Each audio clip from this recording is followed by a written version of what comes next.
Hey guys. Okay, so what we're going to do is we're going to solve for this series parallel problem.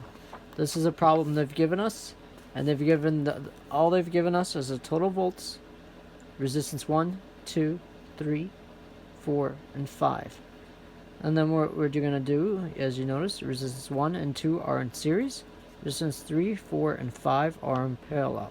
So what we're going to do is, before we start the problem, the very first things we're going to do is we're going to identify all the rules that go into series and resistance. So the first and foremost, as everybody knows, is V equals I over R, and P equals I over V. Power over current times volts, and volts is I times R. So anyways, now we're going to put the series. I recommend writing down the series every time, series rules and the parallel rules. Well, however you spell parallel. Parallel rules, so P-I-R-V, it spells perv, that's how I remember it, P-I-R-V, power, current, resistance, volts. So anyways, in a series that we know that in a series that all the power is additive. We know that the current is constant. We know the resistance is additive. And we know that the volt is constant. Now, when we switch over to parallel, the rules change a little bit. We know that power is additive. We know that the current is additive. The resistance is the lowest value of X1. I will, when we get to it, I'll show you how that works out on the calculator. For now, just know that it's the lowest value. And then finally, the volt is constant. I'm sorry, additive. Very important that the volt is additive. Okay, so these are the rules that we're going to be dealing with. And when we deal with these rules, now what we're going to do is we're going to take another piece of paper and we're going to get to our problem. So the first and foremost thing I want you to do is start with the river analogy. And the river analogy will include drawing out this into a format that we can easily work with. For many of us, it helps. So the river analogy, so we have where we start is which is our battery. We're gonna go down the river. So like right here, start at our battery. We're gonna go down the river to our first campsite and our second campsite on our series. And then our river splits into our parallel. And we have 3 different campsites, R3, R4, and R5, and then the river comes back. So we're going to redraw that. It just helps a lot of times to re-see it, so you know when you're adding and stuff. So 1, 2, and then our river splits. There you go, and there you go, and there we go. Okay, so and then we get back to ground right here. So we got R1, R2, R3, R4, and R5. Those are our 5 different campsites. So now we're gonna solve. They have given us the values of R1 as 220, R2 as 390, and these are ohms. R3 as 470 ohms, and R3 is 470, R4 is 560 ohms, and finally R5 is going to be 1.2k ohms. So before you even think about solving this problem, what we gotta do is convert anything that we have into the proper, so we're going to convert it to ohms and not kilo ohms or whatever this is. So it's actually I think it's a small, yeah, it's a capital K, so kilo ohms. You know it's 1,000, so we're gonna move to 3,000, so that's gonna be 1,200 ohms. Good. So now we are matching all the ohms right here, the same value, or it's not same value, but the same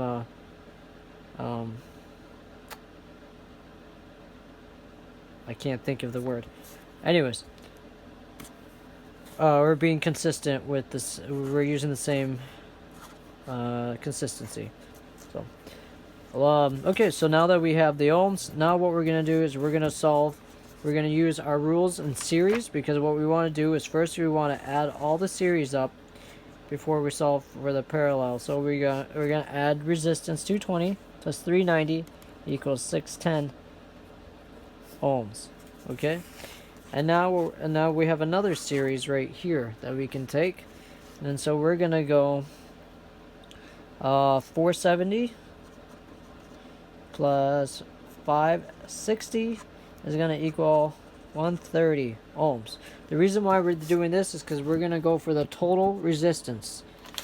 On this problem, they have given us all the resistances, and so we can figure out what the total is. So to understand how to get the total, I go back and I first add all the series resistances together. So this series, and then we is 610. That series is 1030. But because we are in a parallel, we go from a series here and then we to a parallel. We're gonna have to do 120 x1 plus 1030 x1, which equals, let's get that calculator. Where did we put that calculator? There it is. So our numbers are going to be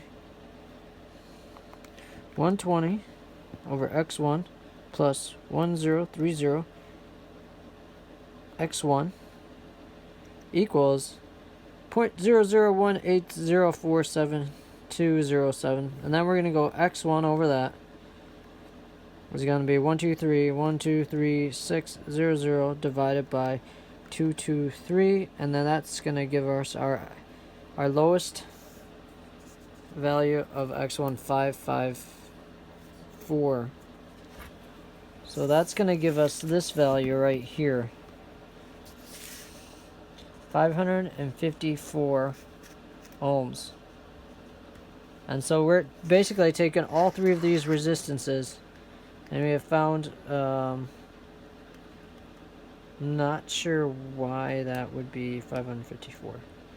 You'd think it'd be lower, but anyways, just go with me here. You have 554, and then we're gonna add that to our, I'd say it's 554.26, and then we're gonna add that to our 610 value. 554 plus 26. So we're gonna 610 plus 554.26, and we get 11. So our total.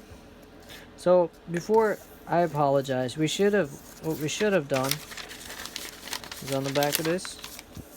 We should have made our chart. PIRV. The reason why I'm not using the chart on the other piece of paper is because I've learned it this way in class. 2, 3, 4, and R5. And finally we're going to put an RT for total. Okay. So now what we're doing is, I've written the values. So now we can start solving. So remember, we went back, we looked at our river.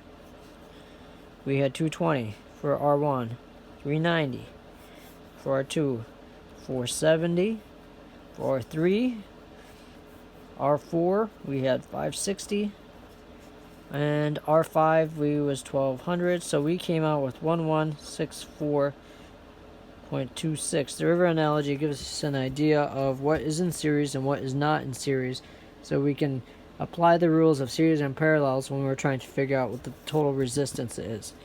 So they gave us that the total volts was 12.0 volts.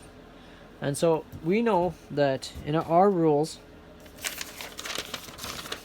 right here that the volts in a parallel are additive and the volts are constant in a series. So because in our river here, the first part, so we know that if this starts at 12 volts and it's constant in a series, we know that this is at R1 it's 12 volts and at R2 is 12 volts. And so we're going to put that down on our diagram right here. 12 volts and 12 volts. But now R3, the volts are additive. So what we're going to do, but remember, everything in the end has to add up to 12. So these three have to add up to 12 right here. So basically, but the only way to do that is if we go back to our rules of, so what we're going to do is we're going to find the total current and we're going to find the total power. We can also find power for R1 and the current for power 1. So let's fill in what we know. That's the next step. So we know that power is current times V. Well, we don't have I, right? So, but what do we have? We have resistance. We have 12 volts and the resistance. So that's going to give us our... Oh, I'm sorry. That is going to give us our current. So we're going to have 12 divided by 2, 20. And 0.050545. Good. And then we're going to go... Oh.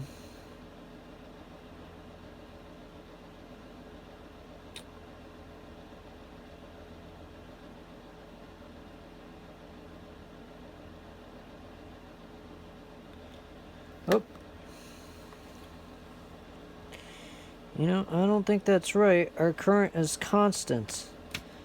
So I believe that when our current is constant, we actually add up all the resistance. So 220 plus 390 is going to give us 610. So instead of going, but the voltage is the same. So we're going to go 12 divided by 610. We're going to go 0.0196 and 0.0196. That's going to be our current. Okay, and so now that we have our current, because we added R1 and R2, but to get the total current, oh, that is the total current for that one series problem, but it's constant.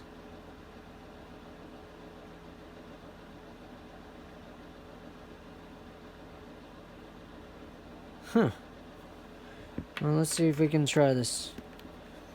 So we're going to go 12 divided by 1164.26. We're going to get that. So our total current here is going to be 0.010306.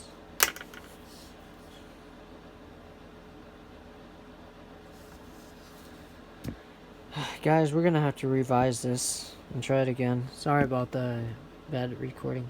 Good night.